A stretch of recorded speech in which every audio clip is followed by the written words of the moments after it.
আসসালামু আলাইকুম এভরিওয়ান। আজকে আমি রান্না করব নারকেল দিয়ে শাপলা ভাজি। শাপলাটা সিদ্ধ করে ছেঁকে নিয়েছি। শাপলার জন্য নারকেল কোরানো হচ্ছে।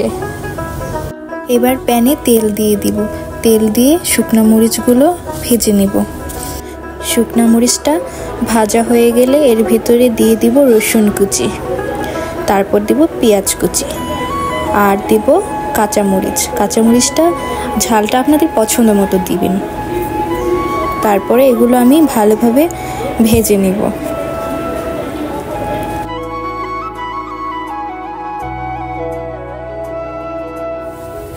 পেঁয়াজটা ভাজতে ভাজতে যখন হালকা লালচে বাদামি কালার চলে আসবে তখন এই পর্যায়ে কোরানো নারকেলগুলো দিয়ে দিব। নারকেলগুলো দেওয়া হয়ে গেলে এগুলো ভালোভাবে ভেজে নিব। দেখতেই পাচ্ছেন আমি নারকেলগুলো খুব ভালোভাবে ভেজে নিয়েছি। এবার ভেজে নেওয়া শেষ। এর ভেতরে দিয়ে দিব আগে থেকে সেদ্ধ করা শাপলাগুলো।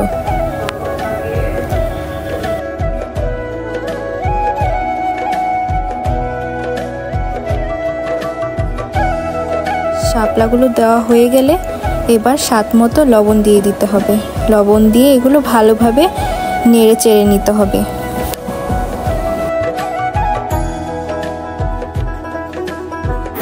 ভাজিতে সুন্দর কালার হওয়ার জন্য সামান্য পরিমাণ হলুদ দিয়ে নিলাম। এবার এগুলো ভালোভাবে মিশিয়ে নিব। ভাজিটা এখন আস্তে আস্তে উল্টিয়ে পাল্টিয়ে নেব, কারণ বেশি নাড়াচাড়া করলে ভাজিগুলো গলে যাবে।